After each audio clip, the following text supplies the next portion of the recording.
किसका इंतजार है तुम्हें? बाकी सब लोग तो आ गए हैं, सारा नहीं आई अभी तक। तुमने कंफर्म तो किया था ना उससे वो आ रही है? लो, वो आ गई।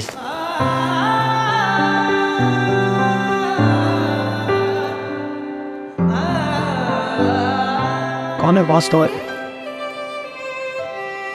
अस्सलाम वालेकुम। तेरा वादा अगर वफा होगा। बहुत बड़ी गलती कर रही हैं, लेकिन चले, शायान को अगर पसंद आई गई है तो चल के देख आते। कहीं ऐसा ना हो कि हमारे इनकार की वजह से वो भी साइको ना हो जाए।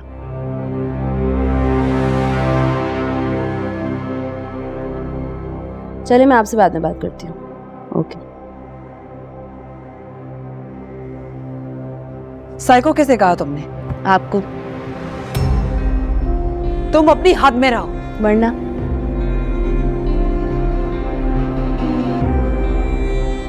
क्या करेंगे आप? आप कुछ नहीं कर सकती,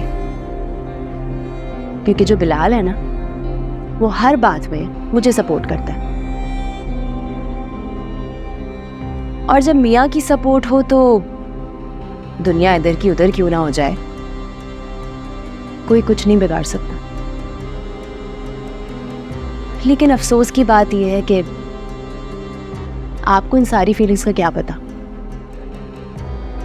शादी तो हुई नहीं है आपकी, और आपके लवर को जब आपको सपोर्ट करना था तब वो छोड़ के भाग गया। इसलिए बाकी की जिंदगी प्यार, भरोसे जैसी फीलिंग्स के लिए तरसते हुए ही गुजरेगी आपकी। मेरी जिंदगी कैसे गुजरेगी ये डिसाइड करने वाली तुम कौन होती हो? नहीं नहीं, मैं नहीं, ये तो शहीद डिसाइड करके गया है ना। और उसके जाने के बाद आप उसकी जगह किसी और को तो देंगी नहीं, इसलिए आपकी जिंदगी तन्हाई गुजरेगी, खुशियों को तरसते हुए।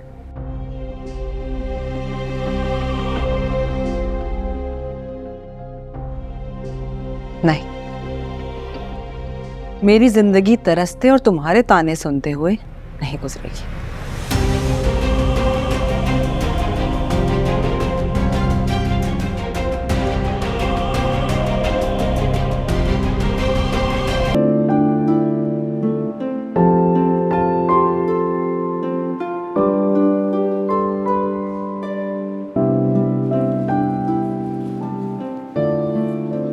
किसका इंतजार है तुम्हें? बाकी सब लोग तो आ गए हैं, सारा नहीं आई अभी तक। तुमने कंफर्म तो किया था ना उससे वो आ रही है? लो, वो आ गई।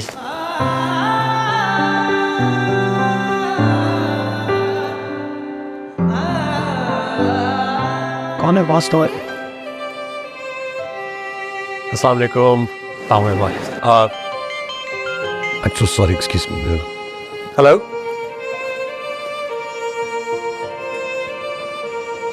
जिंदगी में कुछ ख्वाहिशात पूरी होने में काफ़ी देर हो जाती।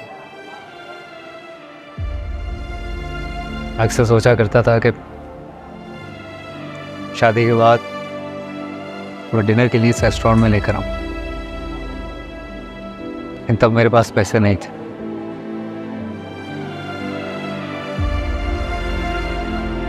आज पैसे तो हैं, कि मेरे पास तुम नहीं।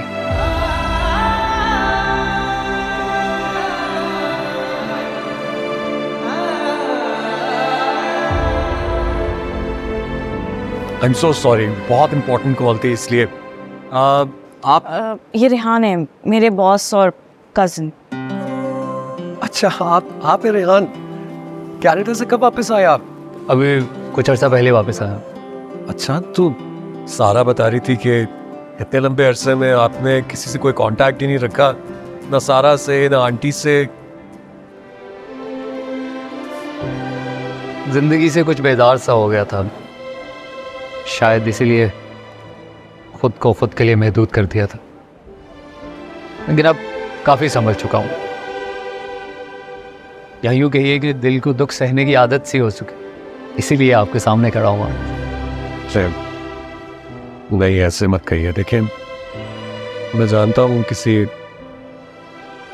बहुत अपने बहुत करीबी के चले जाने से जो खला पैदा होती है कोई भी पूर्ण नहीं कर सकता, लेकिन उसका मतलब ये नहीं होता कि हम अपने बाकी अपनों को छोड़ दें, उनसे ताल्लुकात ख़त्म कर लें। खैर छोड़िए, हम भी क्या बातें लेकर बैठ गए।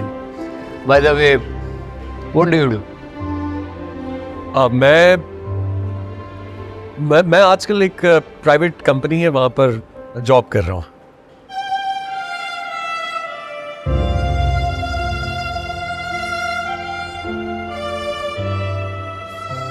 सॉरी, मैं तो आप लोगों को आपकी शादी की मुबारकबाद देना ही भूल गया। कंग्रेचुलेशंस। मैं नहीं आ सका क्योंकि मैं यहाँ नहीं था, वरना ज़रूर। नहीं, इट्स ओके। अब मुलाकात हो गई आपसे।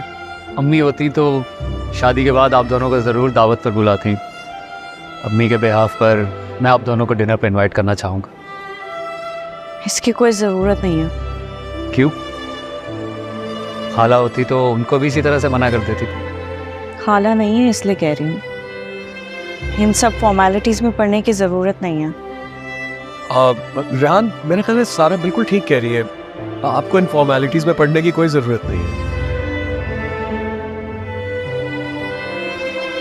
All right, as you wish. Well, then enjoy yourself. Thank you. सुनो, तुमने मुझे बताया क्यों नहीं कि रेहान वापस आ गया? शायद ध्यान नहीं रहा। वैसे भी मुझे रेहान का नहीं पता था। सर फ़खर ने मेरा इंटरव्यू लिया था, वो बाद में पता चला ये भी बिजनेस पार्टनर है उनका। चलो कोई बात नहीं, आओ कहीं बैठती।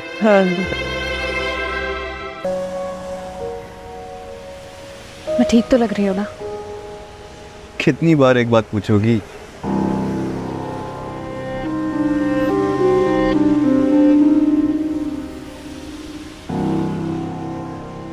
शायान, मैं कंफ्यूज हो रही हूँ यार। हाँ, अरे क्यों कंफ्यूज हो रही हो? बहुत खूबसूरत लग रही हो, बहुत प्यारी लग रही हो तुम। सच कह रहे हो ना? पता नहीं इतनी कंफ्यूज क्यों हो रही है।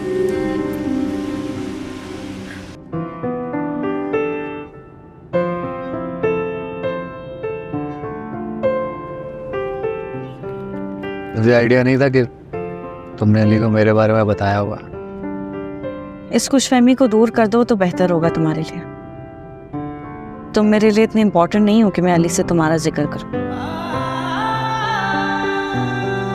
वो तो ऐसी हालांकि बात हो रही थी तो सरसरी सा तुम्हारा भी जिक्र हो गया। बहुत जालिम हो गया तुम।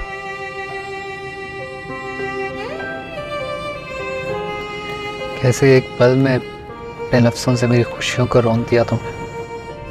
जब कोई अपना खुशियों को रोन दे तो कुछ ऐसे ही अजियत होती है जैसी इस वक्त तुम्हें हो रही है।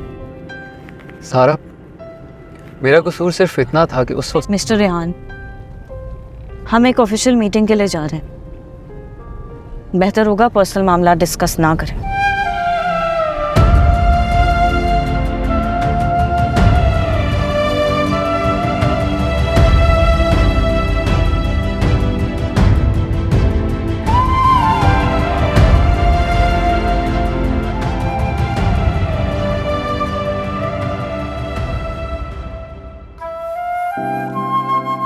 Thank you. तो फिर आगे के क्या प्लान्स हैं? जी कुछ खास नहीं। वैसे भी इंसान तो जो प्लान करता है वो वैसे का वैसा ही रह जाता है। होता तो वही है जो अल्लाह ताला को मंजूर होता है। ये तो सही कहा तुमने। अब देखो ना, हमने भी बहुत सोच रखा था। इकलौता बेटा है हमारा, बहुत देखभाल कर अपनी पसंद की लड़की से इसकी शादी करेंगे, लेकिन इसने तो एक नौबत ही नहीं आने दी। खुद ही लड़की पसंद कर ली और सामने ला बिठाया।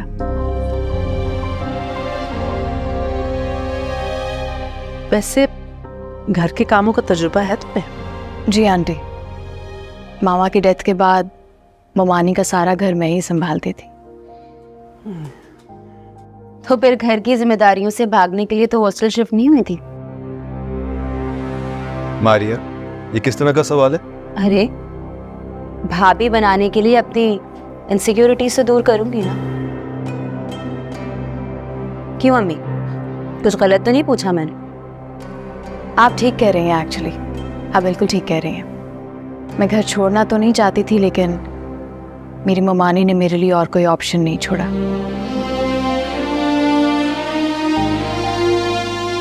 एक दिन किसी काम से मेरे मामू शहर से बाहर गए हुए थे। उस दिन ममानी ने मेरे लिए दरवाज़ा नहीं खोला। शाम से रात हो गई, लेकिन मेरी ममानी के दिल पर मेरी मिन्नतों का कोई असर नहीं हुआ। बस फिर मजबूरन मुझे अपनी एक दोस्त के घर जाना पड़ा। तब से अब तक मैं हॉस्टल ही रहती हूँ। होते हैं कुछ ऐसे लोग जिनके दिल पत्थर के बन जाते हैं। तुमने बहुत कड़ा वक्त देखा है, तभी तो अल्लाह ने तुम्हें तुम्हारी आजमाइशों का सिला दे दिया, तभी तो उसने तुम्हें शायान से मिला दिया।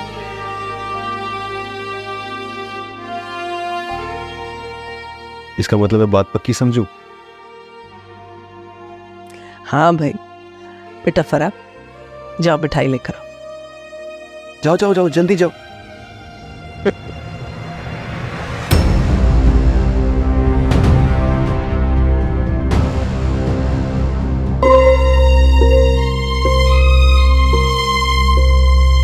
मैं सोच रहा था कि मेरी शादी पे अगर अम्मी, रेहान भाई की कॉल। कैसे हो बेटा? जिंदा हूं।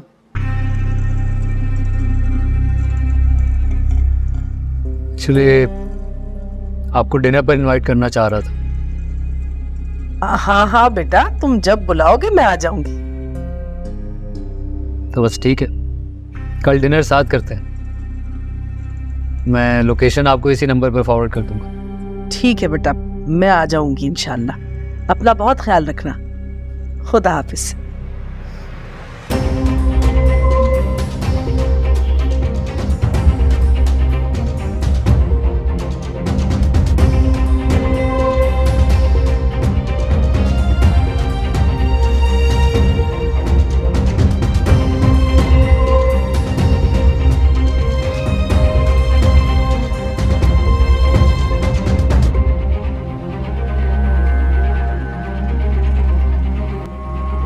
रेहान ने कल खाने पर बुलाया। लगता है वो खुद भी हमारे साथ घुलना मिलना चाह रहा है। तो अम्मी, मैं भी चलूंगी ना आपके साथ? अरे नहीं भाई, पहली मर्तबा उसके घर जा रहे, मैं और शायान जाएंगे अभी। और वैसे भी अब तो उससे मिलना जुलना लगा रहेगा, तुम अगली बार साथ चली चलना। वैसे अम्मी, मुझे तो लगा था कि आप उन पर बहुत गुस्सा करेंगी और शायद दोबारा बात भी ना करें। अरे बेटा देखो, बाजी के गुजरने के बाद अब उस बेचारे को मुझ में ही तो अपनी माँ दिखती है। मैं उसे धिक्कार तो नहीं सकती थी ना, था भी वो मेरी बाजी का लाडला इकलौता बेटा। आखिरत में मैंने उन्हें भी तो जवाब देना है ना। खैर, ये लो तुम्हारा फोन।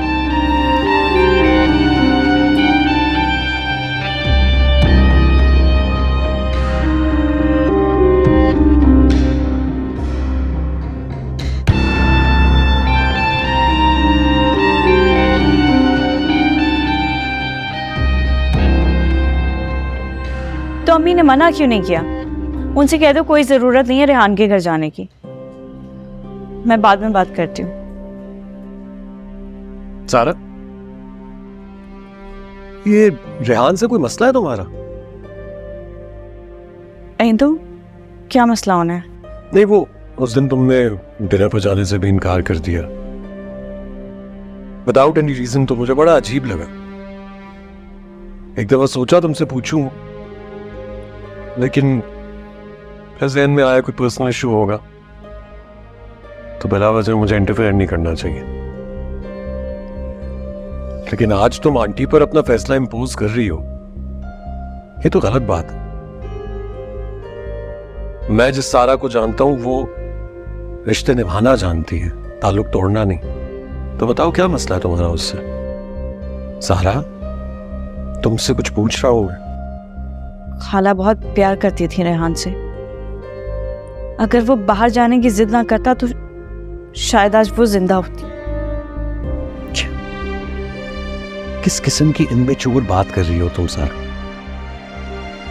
तुम और मैं कौन होते हैं ये डिसाइड करने वाले कि इस दुनिया में किसने कितनी सांसें लेनी है? ये तो अल्लाह का मामला है। प्लीज मैच्योर होकर सोचो। कजन है वो तुम्हारा, ऐसे बिला वजह किसी के साथ कुदरतें नहीं पालते। छोटी सी जिंदगी है, उससे बात करो, इस मामले को खत्म करो। ओके?